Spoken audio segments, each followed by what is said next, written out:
again, so you're looking at the table. You're looking at the table to the left, and it shows the heights and the standard deviation for a population of men and for a population of women.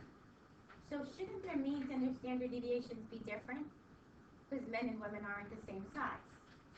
But if I'm a 6-foot man, how do I compare to the rest of the average of the men? If I'm a 6-foot woman, how do I compare to the average of the women?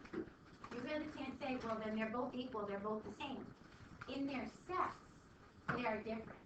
One obviously is tall. 6 foot is tall for a woman, where maybe not as tall for a man, right? So if you're comparing two different data sets, you can't say they're both the same.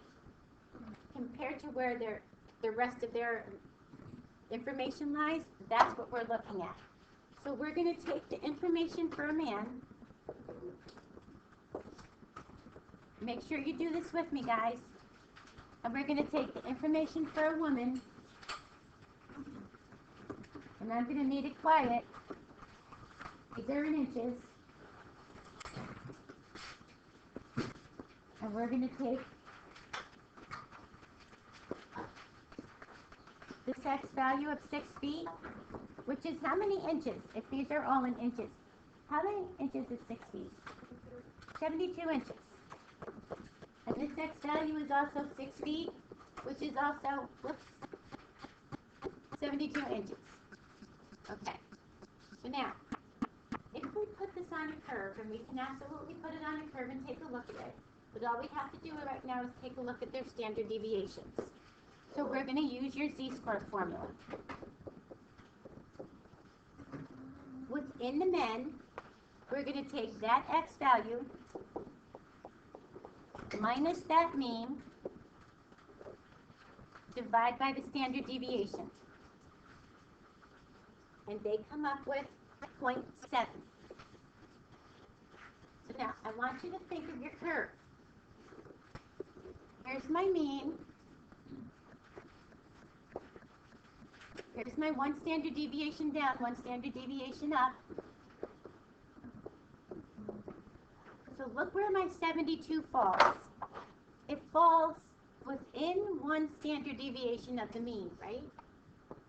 So would you consider this guy fairly average? If he's within one standard deviation of the mean? No, he's real close to the mean.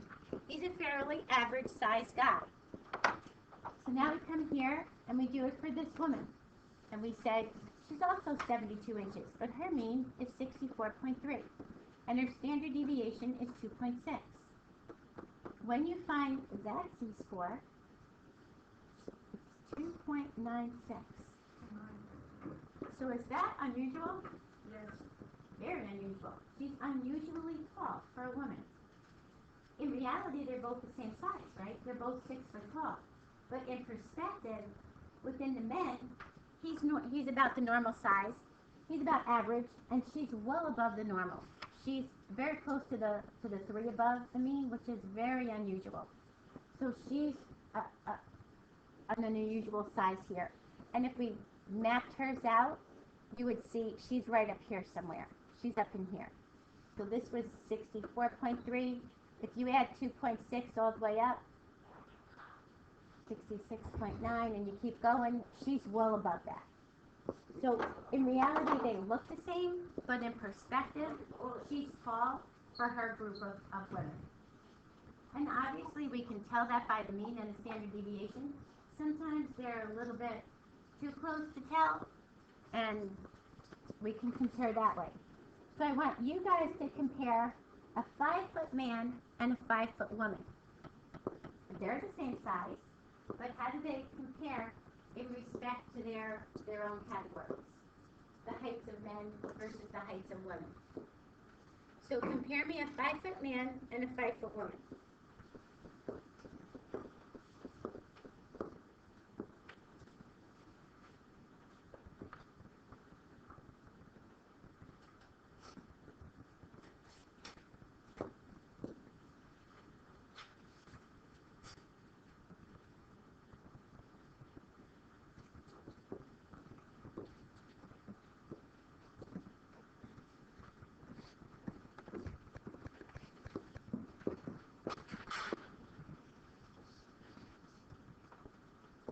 when you use your Z-score, first of all, 5 feet is how many inches? 60 inches. Make sure you're in inches and inches, otherwise it's really not going to work very, very well. So let's take a look at this.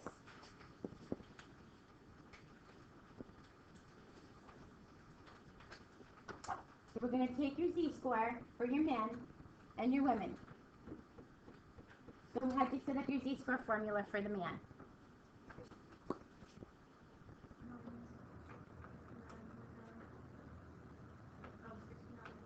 69.9, right?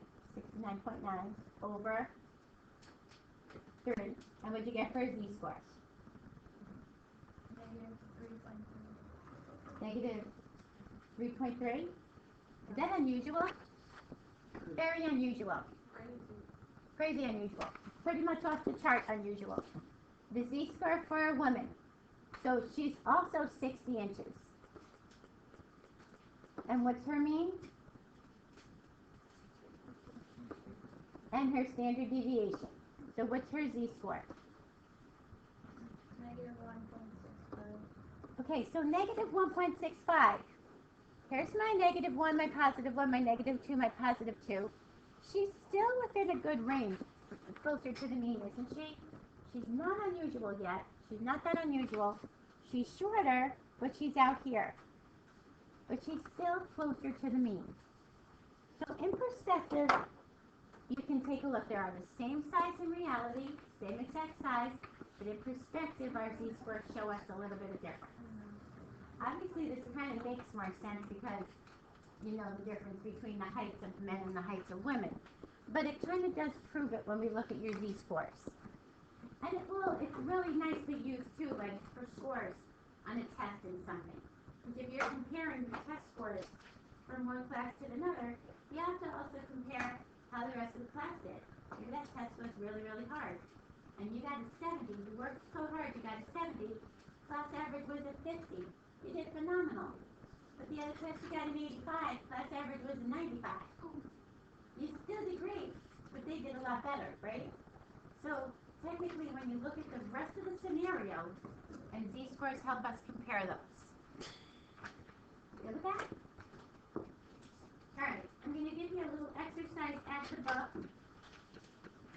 and then you can do it today.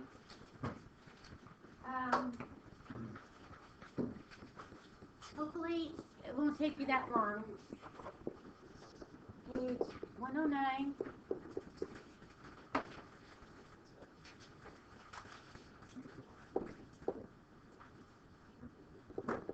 Don't do 11. Oh yeah, do 11.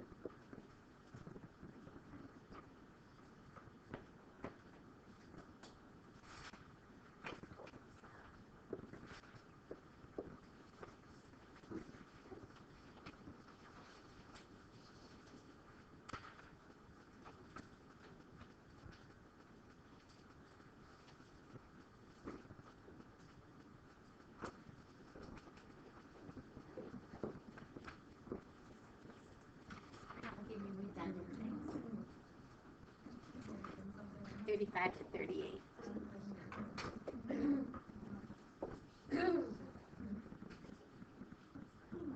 That's probably good.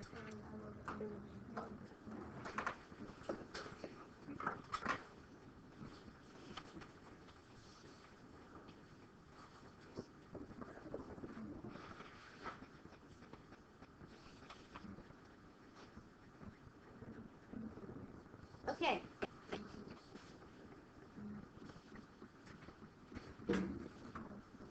You don't have too many, so you could probably get this done. Let's shoot for like 20 minutes. Let's see what we look like after 20 minutes. But I need you actively working.